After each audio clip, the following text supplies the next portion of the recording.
estas cosas en el nombre precioso de Cristo. Amén. Muy bien, esta carta le escribió el apóstol Pablo a Timoteo. Y hay un versículo solamente que vamos a ver, que es el versículo que va a ser el versículo de toda esta serie de estudios bíblicos que vamos a empezar en el día de hoy. Pero diré en un momento cuál es ese versículo. Hay aquí una imagen de un gimnasio. Y por supuesto, enero es el mes de los gimnasios, si se puede decir así. Es el mes en el que todo el mundo piensa, vamos a hacer ejercicio. Es el mes que quizá después de las Navidades la gente dice, uy, toca ahora hacer ejercicio.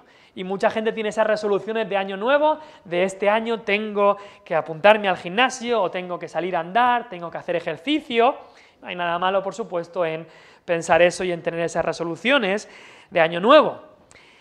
Pero lo que os voy a animar en el día de hoy no es a ir a un gimnasio, ni a hacer ejercicio físico, sino que quiero que vayáis conmigo a 1 Timoteo 4, versículo 7.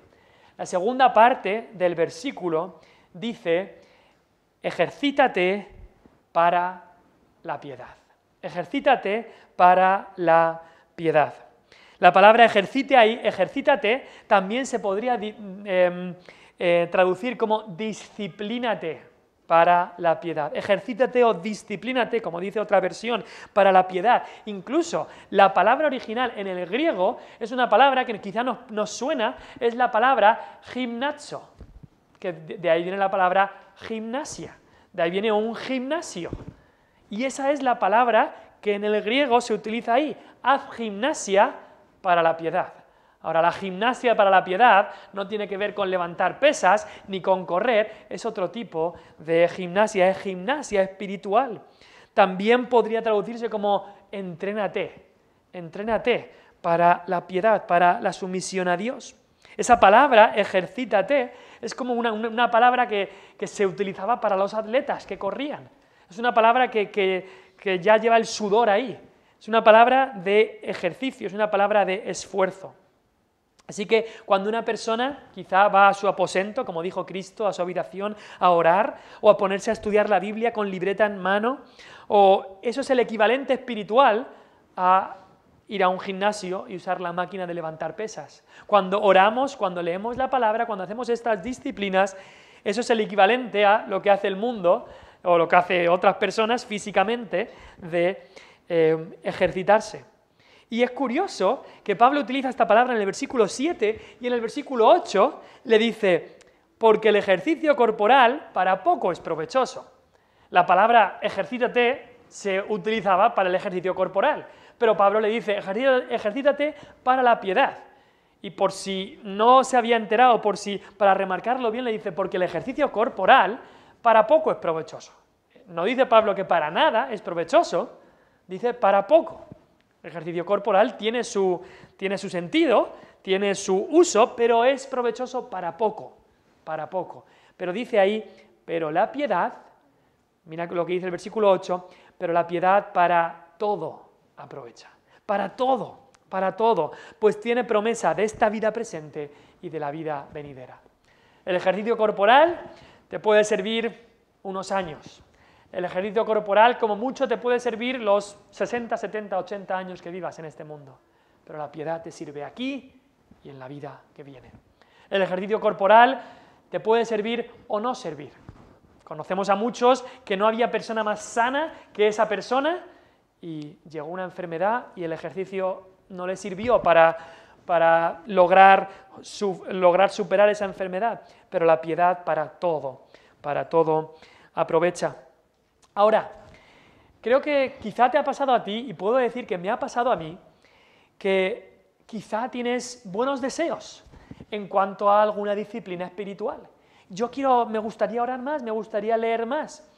Pero una cosa es tener el deseo y otra cosa es disciplinarte para eso. En el deporte, por ejemplo, imagínate un deporte. Y hay una persona que le encanta ese deporte, es que amo este deporte, y veo este deporte y me encanta, y tengo los deseos, yo quiero ser el mejor en ese deporte. Esa persona puede tener mucho conocimiento sobre el deporte, puede desear mucho ese deporte, puede amar mucho ese deporte, pero si no va a entrenar, no va a hacer nada en ese deporte. Y cualquier futbolista, cualquier tenista, cuando lo vemos ahí en el partido, hay muchas horas, días, años, décadas de entrenamiento para que puedan llegar a donde está. Y lo mismo ocurre en la vida cristiana. Hay un ejercicio, una disciplina que toca hacerla, Ejercítate para la piedad. Mucha gente quiere, pues, ser un gran hombre de Dios, una gran mujer de Dios, piadosos, pero eso lleva una disciplina. Eso lleva un ejercitarse para la piedad. Así que muchas veces lo vemos todo cuesta arriba, pero Dios quiere que nos ejercitemos para la piedad.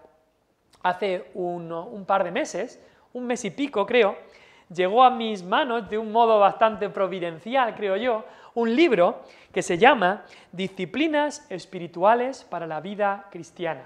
Disciplinas espirituales para la vida cristiana. Así que Dios mediante en las próximas semanas, siguiendo la estructura de algunos de los capítulos, de los capítulos de este libro, vamos a estar estudiando disciplinas espirituales para la vida cristiana. El autor se llama Donald Whitney y es un libro que, leyéndolo, me ha abierto los ojos y me ha enseñado de la importancia como cristianos de tener estas y cultivar estas disciplinas espirituales.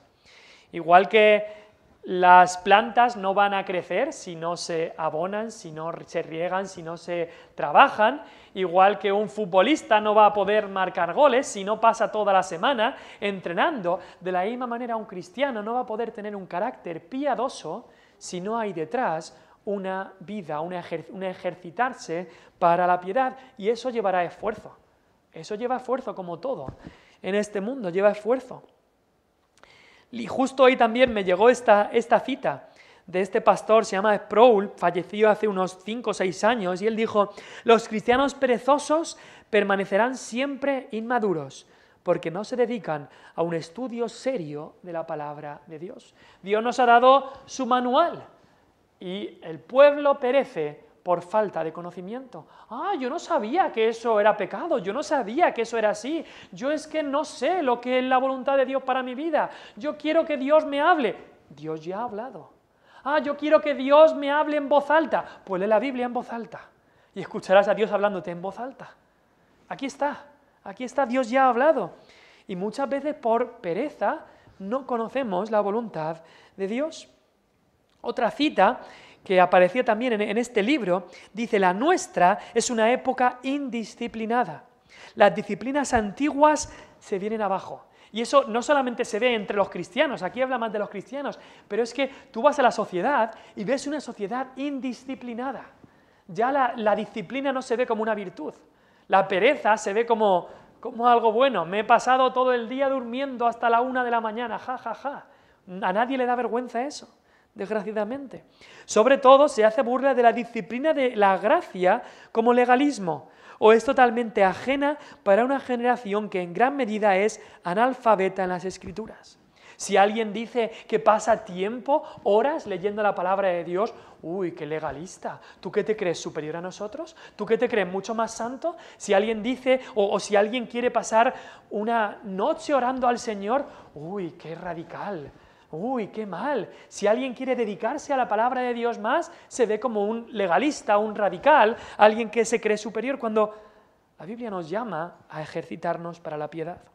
Necesitamos la fuerza resistente del carácter cristiano, que solo puede provenir de las Escrituras, de un estudio, una asimilación de las Escrituras. Ahora, esto no es algo nuevo, esto no es algo que el autor de este libro lo ha sacado, no, esto proviene de la palabra de Dios, pero de la historia de la Iglesia también. Los cristianos han hablado de estas disciplinas espirituales y un nombre que se le ha dado en la historia son medios de gracia. Los puritanos, los reformadores lo llamaban medios de gracia, medios por los cuales recibimos esa gracia de Dios. Hay una definición ahí que nos puede parecer buena. Dice, los medios externos y ordinarios, ¿qué son los medios de gracia? ¿Qué son estas disciplinas espirituales? Son los medios externos y ordinarios por los cuales Cristo nos comunica los beneficios de la redención. Y son sus ordenanzas y especialmente la palabra, los sacramentos, o también se habla de ordenanzas, y la oración, todos los cuales son hechos eficaces para aquellos que han sido elegidos para la salvación.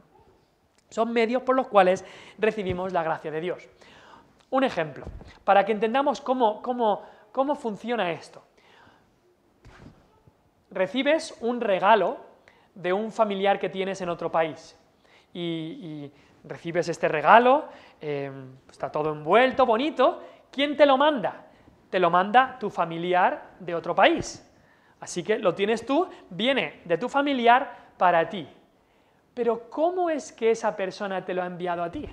¿Esa persona ha hecho así? ¿Ha aplaudido y el regalo ha desaparecido de su casa y ha aparecido en la tuya? No funciona así. Funciona, pues seguramente tu familiar lo llevó a correos en su país, de correos pues fue por transporte quizá camión o furgoneta, después quizá un avión o quizá un barco y después te lo trajo el cartero a tu casa. Hubo muchos medios para que tu familiar te enviara ese regalo. Y en la salvación y en la santificación ocurre de la misma manera. La salvación, ¿quién es el que te da la salvación? ¿Quién es el que te da su gracia? La gracia es un regalo de Dios. Es un regalo inmerecido de Dios para nosotros. Pero Dios utiliza medios. Dios utiliza medios para llevar su gracia. Dios es soberano, la salvación es solo del Señor. La salvación pertenece a Jehová, dice la palabra de Dios. ¿Quién te salva? No te salva ni un pastor, ni un evangelista, ni te salva una predicación, ni te salva incluso la fe no es quien te salva, ¿no? La fe no es quien te salva es Dios, quien te salva es Cristo. Pero Dios utiliza medios. Y por eso el apóstol Pablo dice, hablando de esos medios, y nos nombra 3 de los medios. La fe es por el oír, y el oír por la palabra de Dios. Y luego dice, ¿y cómo predicarán si no fueren enviados?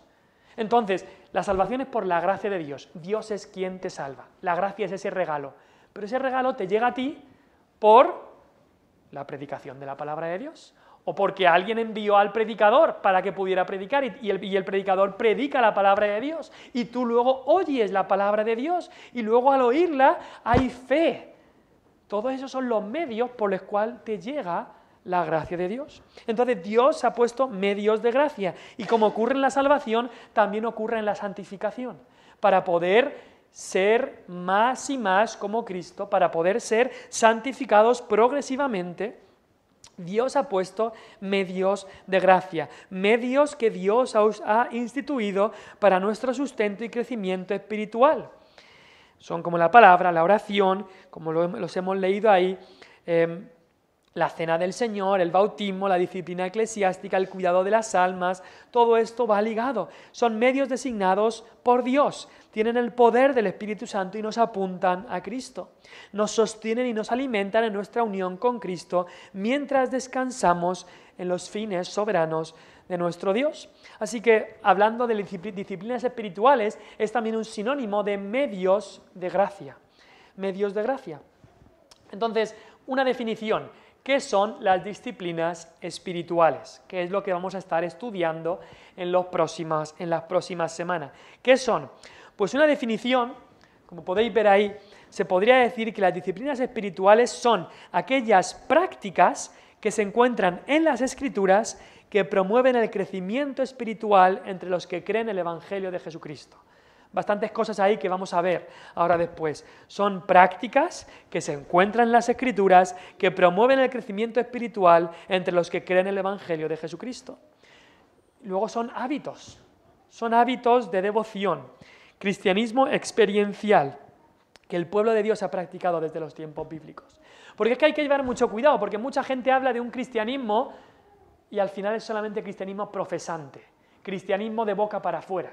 Hay mucha gente que profesa, que dice ser cristiano, Pero no, una cosa es lo que tú profeses y otra cosa es lo que tú experimentes, lo que tú vivas. Una cosa es que tú digas que eres cristiano y otra cosa diferente es que tú vivas como un cristiano. Y es diferente. Mucha gente en este mundo dice, yo soy cristiano. Mucha gente. Pero una cosa es eso. Pero lo que Dios quiere es que vivamos como un cristiano y para eso debemos ejercitarnos para la piedad. Así que hay algunas cosas que tenemos que decir en cuanto a estas disciplinas espirituales. La primera es que las disciplinas espirituales pueden ser tanto privadas, personales, como colectivas. Y estos estudios que vamos a hacer van a tratar específicamente de las disciplinas espirituales personales, privadas. No tanto las colectivas, sino que vamos a tratar con las disciplinas espirituales personales. Ahora, tenemos que entender que disciplinas espirituales hay personales, que la hace una persona sola, y colectivas, que la hace todo el pueblo de Dios. Por ejemplo, con relación a la palabra. Con relación a la palabra de Dios, hay disciplinas como leer y estudiar y meditar en la palabra de Dios, que eso son disciplinas personales. Pero hay otras disciplinas interpersonales, como estáis haciendo vosotros, escuchar la palabra de Dios predicada, eso es algo de parte, eso es el pueblo de Dios, o estudiar la Biblia en un estudio bíblico, o en un curso de discipulado, eso es colectivo. Entonces, hay maneras personales, disciplinas personales y disciplinas colectivas. Por ejemplo, en la palabra, adorar a Dios. Adorar a Dios, acabamos de estar cantando y adorando a Dios como comunidad, como pueblo de Dios, colectivamente. Pero también en nuestra casa, en nuestras oraciones, debemos de estar adorando a Dios, adorando a Dios. Entonces, se puede hacer tanto en privado como en público, con el pueblo de Dios. Ahora, hay algunas disciplinas que son mucho más personales, como quizá la meditación de la palabra de Dios, otras son congregacionales, la cena del Señor.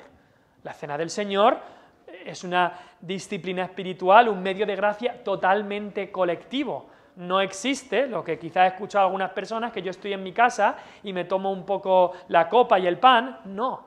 La cena del Señor se llama también la comunión del pueblo de Dios. No se puede ejercitar individualmente. Tiene que ser colectivamente. Entonces hay disciplinas que son personales y otras que son colectivas y hay algunas que tienen parte personal y parte colectiva, pero las que nos vamos a centrar son las disciplinas que son más las disciplinas espirituales personales. Ahora, todas estas disciplinas son instrumentos de bendición para los seguidores de Cristo, son medios de gracia. Son canales de bendición para los seguidores de Cristo y son parte del crecimiento en la piedad. Y nuestro máximo ejemplo, ¿quién es? Es Cristo. Y si vais conmigo, por favor, a Lucas, el libro de Lucas, capítulo 4. Es el libro que estamos estudiando los domingos, estamos exponiendo, estamos haciendo predicaciones expositivas del libro de Lucas, del Evangelio de Lucas. Y en Lucas capítulo 4, versículo 16... leemos de cómo Cristo participaba en las disciplinas espirituales colectivas. Dice Lucas 4:16, vino a Nazaret Jesús, donde se había criado, y en el día de reposo entró en la sinagoga conforme a su costumbre y se levantó a leer. Jesús no era uno de estos cristianos que decía, yo no necesito congregarme, yo estoy bien orando y leyendo yo solo, no. Conforme a su costumbre se reunía en la sinagoga con el pueblo de Dios, iba a reunirse. Esa es una disciplina espiritual colectiva, el congregarse. Pero vamos a Lucas 5:16. Y Lucas 5:16 nos dice que también Jesús hacía disciplinas espirituales personales. Dice, mas él se apartaba a lugares desiertos y oraba. Se ejercitaba para la piedad públicamente y se ejercitaba para la piedad personalmente, privadamente. Así que hacía tanto unas como otras, y él es, por supuesto, nuestro ejemplo. Pero en estos estudios vamos a centrarnos en las disciplinas espirituales personales, las que hace una persona, las que hace el individuo, las que podemos hacer solos. Segundo punto, las disciplinas espirituales son actividades, no actitudes, ¿vale? Las disciplinas son prácticas, son cosas que hacemos, no son atributos del carácter, no son los frutos del Espíritu, son cosas que hacemos, Cosas que hacemos como leer, meditar, orar, ayunar, adorar, servir, aprender. Son cosas que hacemos. Ahora, el objetivo de practicar una disciplina en particular es generar una actitud en nosotros, es generar un carácter en nosotros. El objetivo de estas cosas que debemos hacer es al final ser como Cristo.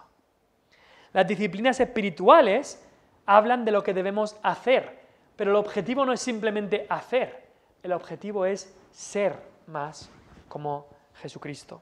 La manera bíblica de crecer para ser más como Jesús es mediante el hacer estas disciplinas espirituales con la motivación apropiada.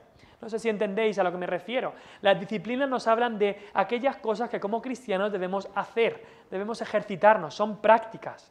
Pero el objetivo no es simplemente hacer eso. El objetivo de todo esto es poder desarrollar un carácter, unas actitudes como Dios quiere. El propósito es la piedad. Por eso Pablo le dijo a Timoteo, ejercítate. No le dijo solamente ejercítate espiritualmente, le dijo ejercítate para la piedad. Ese es el objetivo, una vida piadosa. Pero el camino dado por Dios para ese propósito es estas actividades, disciplinas que se encuentran en las Escrituras. Entonces el gozo no es una disciplina espiritual, pero la lectura de la palabra sí. Pero al leer la palabra de Dios vamos a poder, y es una de las maneras, para cultivar el gozo a través de esa lectura de la palabra de Dios. Así que esas disciplinas son actividades, no son actitudes. Otra cosa que tenemos que saber es que esas disciplinas espirituales son bíblicas. Son bíblicas. Hay una serie de prácticas que la Biblia enseña o expone directamente o por deducción. Y esas son las disciplinas espirituales que vamos a estar viendo, las que vienen de la Biblia. Si llamamos a cualquier cosa disciplina espiritual, entonces nos arriesgamos a meternos en problemas y no es correcto. Porque, un ejemplo, alguien podría decir, ay, mira, yo tengo un jardín aquí y la jardinería para mí me acerca a Dios. Así que esa es mi disciplina espiritual. O alguien puede decir, yo, mira, salir a correr, hacer ejercicio es mi disciplina espiritual. Es una de mis disciplinas espirituales. Y claro, ahí hay un problema, porque esa persona te puede decir a ti, mira, a ti te funciona muy bien leer la Biblia para acercarte más a Dios, pero a mí me funciona mejor hacer jardinería, salir a correr para acercarme más a Dios. Una cosa te funciona a ti, otra cosa me funciona a mí. Pero la pregunta es, ¿qué nos ha dicho Dios? ¿En qué debemos ejercitarnos? ¿Qué nos acerca más a Él? Esa es la pregunta que nos debemos hacer. Nosotros no somos los que tenemos que determinar cuáles son las mejores prácticas para nuestra salud espiritual. Para nuestra salud espiritual es Dios el que nos ha dicho cuáles son las mejores prácticas para nuestro desarrollo, nuestro crecimiento, nuestra madurez. Así que debemos aceptar esas disciplinas espirituales que Dios ya nos ha revelado. Las que vamos a ver, por supuesto, siendo la palabra y la oración las primeras dos que vamos a ver, las primeras dos de estas disciplinas espirituales. Las disciplinas que vamos a ver tienen su base en lo que Dios ha revelado, tienen su base en la palabra, son bíblicas, vienen de la revelación de Dios. 4. Las disciplinas espirituales son prácticas derivadas del Evangelio, no divorciadas del Evangelio. Y aquí hay que llevar cuidado, porque algunos pueden llegar a pensar que bueno, una cosa es el Evangelio y ahora ya vamos a entrar en algo diferente, vamos a entrar en algo mucho más profundo, vamos a hacer algo que supera lo que es simplemente el Evangelio. No. Estas prácticas nos deben llevar más profundamente al Evangelio de Cristo. Nunca vamos a poder entender todas las profundidades del amor de Cristo que Él mostró por nosotros. Así que estas prácticas y estas disciplinas nos deben llevar más profundamente al Evangelio de Cristo y a su gloria. No nos alejan de Él, como si hubiéramos pasado ahora a un cristianismo más avanzado. Como si el nivel 1 simplemente era el Evangelio y ahora ya estamos en niveles mucho más superiores. No, el Evangelio lo permea todo. El Evangelio es el todo en la vida del cristiano. Un pastor llamado Carson dice, el Evangelio no es un tema secundario. que trata solo del punto de entrada al camino cristiano. No es un tema secundario seguido de una gran cantidad de material que en realidad es lo que da lugar a la transformación de la vida. Y hay gente que piensa que cuando hay algún cristiano que dice ser cristiano y no hay transformación en su vida ninguna, sigue en sus pecados, y esa persona al parecer había recibido a Cristo, dice, es que te has quedado solamente en el Evangelio, hay que pasar a temas más profundos, a disciplinas más profundas para poder transformar tu vida. No, lo que tiene que hacer es comprender bien el Evangelio, porque el Evangelio es lo que genera la transformación. Hay mucha gente que pone énfasis, tienes que ponerte a orar, tienes que hacer un curso de discipulado, tienes que memorizar, tienes que unirte a un grupo de estudio para que haya transformación. No, es el Evangelio, es Cristo el que da transformación. Todo eso que acabo de decir son disciplinas que son buenas, beneficiosas, pero no las tenemos que ver como algo separado del Evangelio. No, salen del Evangelio. Somos salvos por gracia y somos santificados también por esa misma gracia. En el proceso de santificación, que empieza cuando somos salvos y no acaba hasta que estemos en gloria con Cristo, en ese proceso de santificación no es como que dejamos la cruz de Cristo ahí lejos y cada vez nos alejamos más de la cruz de Cristo, no, cada vez nos acercamos más. Cada vez comprendemos más, cada vez recibimos más y entendemos más lo que ocurrió ahí. Cada vez la cruz es más central en nuestra vida, nuestra comprensión de la santidad de Dios, que por eso tuvo que morir Cristo, de nuestro gran pecado, por eso tuvo que morir Cristo. Eso es lo que comprendemos cuando nos acercamos más a la cruz y así es como crecemos en santidad. Así que vamos a estar viendo las disciplinas espirituales para que Cristo y su cruz nos entusiasmen más y más. Nuestra esperanza de transformación no va a estar nunca en las disciplinas en sí, sino en Cristo y en este crucificado. Y desgraciadamente eso puede pasar, que la gente ponga su confianza en la oración. Nuestra confianza no está en la oración, nuestra confianza está en el Dios en el que oramos. Y eso puede pasar, que la gente también ponga su confianza en la Biblia, en la lectura de la Biblia. Si yo leo más la Biblia, no, la confianza no está en si yo leo más la Biblia. La confianza está en el Cristo que se revela a través de la Biblia. Entonces, no debemos poner nuestra confianza en estas disciplinas que vamos a estudiar, sino en Cristo, que es lo que estas disciplinas nos revelan. ¿Vale? Entonces, punto 5 es que las disciplinas espirituales son suficientes para conocer y experimentar a Dios y para crecer en semejanza a Cristo. Dice la palabra de Dios, dice 2 Timoteo 3, 16 y 17, que toda la Escritura es inspirada por Dios y útil para enseñar, para redarguir, para corregir, para instruir en justicia, a fin de que el hombre de Dios sea perfecto, enteramente preparado para toda buena obra. No se dejan nada.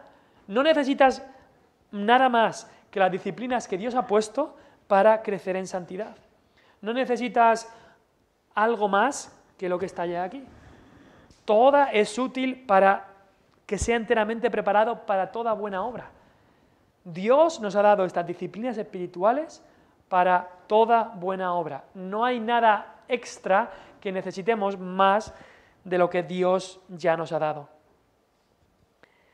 Así que cuando alguien dice de los beneficios espirituales de alguna disciplina que no está en la Biblia, lo menos que podemos decir es que no es necesaria. No es necesaria. Si fuera necesaria para la madurez espiritual, para el progreso en santidad, entonces habría sido ya registrada y promovida en las Escrituras. Así que las disciplinas espirituales que vamos a estudiar están ya en las Escrituras. Aparecen en las Escrituras, nos dan ejemplo en las Escrituras, nos instan las Escrituras a estas disciplinas. Pero recordemos, las disciplinas espirituales son medios, no fines. Son medios de gracia, no fines. El propósito no es la disciplina en sí, el propósito es el fin al que nos llevan la disciplina. Y la disciplina es a la piedad. La piedad es nuestro fin. ¿Y la piedad cómo la podemos definir? Pues la piedad es conformidad a Cristo, semejanza a Cristo. Una conformidad tanto interna como externa, una conformidad creciente al corazón de Cristo y a la vida de Cristo. Y esa semejanza, ese es el objetivo. Ese es el objetivo de estas disciplinas espirituales. No sé si te ha pasado a mí, ahí he puesto algunas fotos de algunos hombres de Dios del presente y del pasado. Aquí John Newton, que escribió Sublime Gracia, Amy Carmichael, una misionera a la India, Jim Elliot, que dio su vida evangelizando a los indios Aucas en Ecuador, Martin Lloyd Jones, un pastor que Dios usó grandemente en Londres en el siglo pasado, Spurgeon, Dios lo usó también en Londres, pero hace 2 siglos, Martín Lutero, Dios lo usó en la Reforma Protestante para volver a la palabra de Dios, John Bunyan, su libro El progreso del peregrino. Si no lo han leído, pues lo deben leer como cristiano, es indispensable. Y luego, pastor en el del presente, Paul Washer, que Dios ha utilizado bastante para su gloria. Y estas personas, que los podemos llamar hombres de Dios, hombres y mujeres piadosos, en todos los casos, hombres y mujeres de Dios piadosos, siempre han sido personas espiritualmente disciplinadas. Siempre, todos. Y ahí he puesto unos 9 o 10, pero hay muchísimos otros y todos tenían una disciplina espiritual. ¿Cómo desarrollaron esa vida de piedad? No es que de repente Dios los ungió con santidad y de repente, ¡bum!, ya eran santos, ¡bum!, ya eran piadosos. Y a ellos les hizo eso y a nosotros no. Y yo aquí estoy, llevo 20 años y no he crecido en piedad y ellos mira lo que consiguieron. Ellos fueron disciplinados en estas disciplinas espirituales. Ahora, es verdad que Dios a veces da bendición en cuanto a productividad y Dios bendice la predicación de algunas personas con millares de almas. Pero desde el punto de vista de la sumisión a Cristo, estos hombres, por ejemplo, ellos avanzaron a través de disciplinas espirituales. Un ejemplo que me acuerdo, una cita de Martín Lutero. Una vez Martín Lutero se levantó y dijo, tengo mucho que hacer hoy. Eso significa que tendré que pasar las primeras 3 horas del día en oración.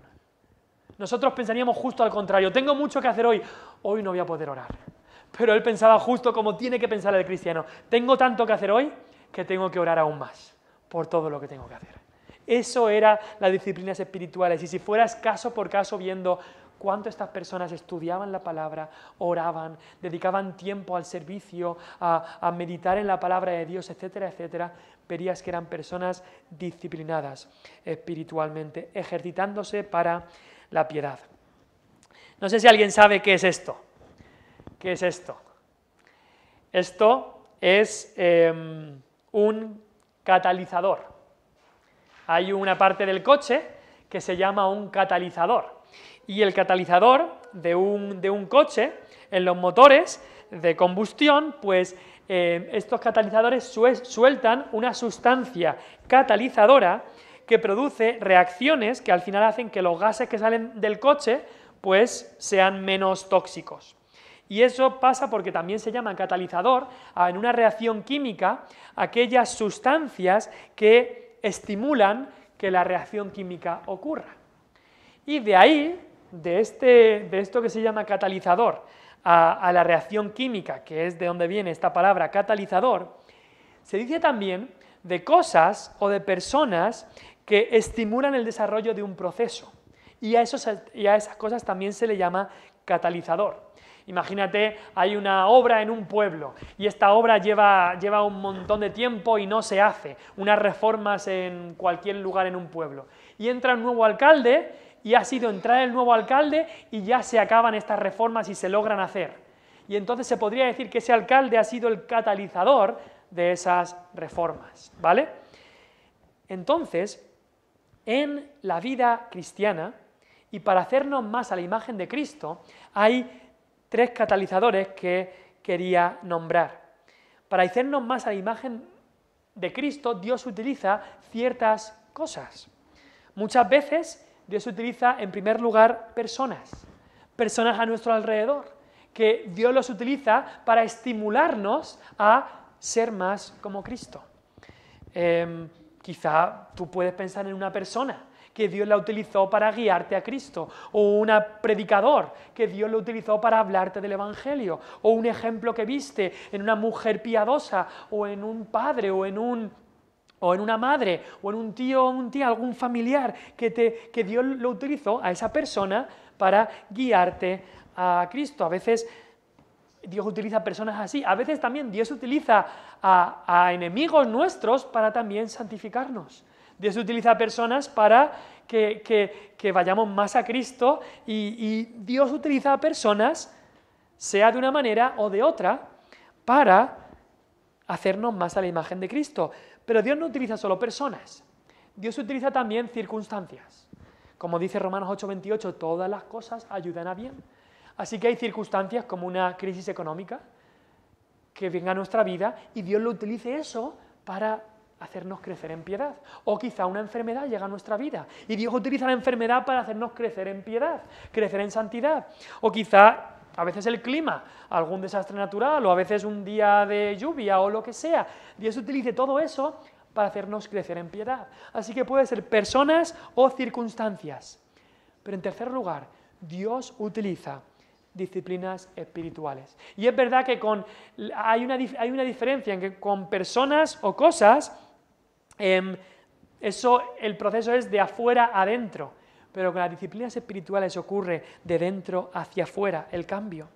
También con las personas o las circunstancias nosotros no tenemos ninguna parte, ni ninguna elección de las personas o las circunstancias que nos rodean, pero sí elegimos si hoy voy a leer la Biblia, si hoy voy a orar. Nosotros tenemos un grado de elección en las disciplinas espirituales y por eso Dios nos dice, ejercítate, es algo que tú tienes que hacer. No elegirás quizá a las personas que te rodean, no elegirás las circunstancias que te rodean, pero sí elegirás, sí que decidirás en las disciplinas espirituales que vas a desarrollar. Así que el proceso de santidad, de santificación que Dios quiere hacer en nuestra vida, sí que es una cooperación para la piedad. El crecimiento en la piedad y santidad es un regalo de Dios, tenemos que saber eso. Es Dios el que obra. Juan 17:17, lo voy a leer yo porque se ha ido el tiempo, pero Juan 17:17 dice Cristo, santifícalos, le dice al Padre, Padre, santifícalos en tu verdad, tu palabra es verdad. Es el Padre que nos santifica. Primera Tesalonicenses 5:23,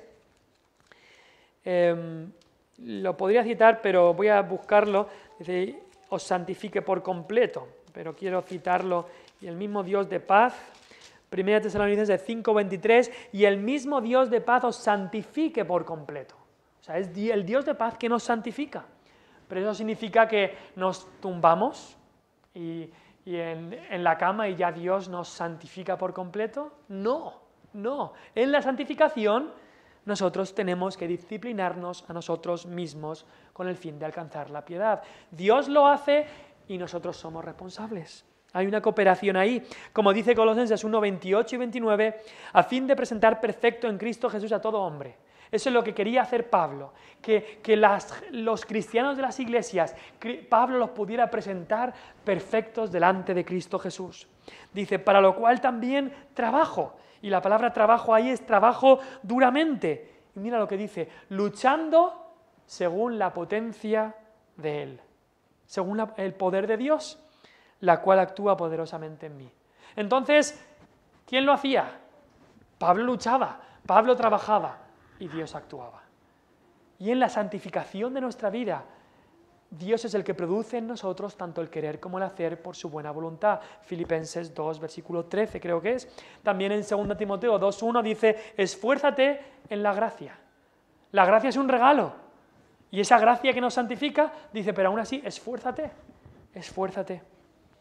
Y eso está hablando de la santificación.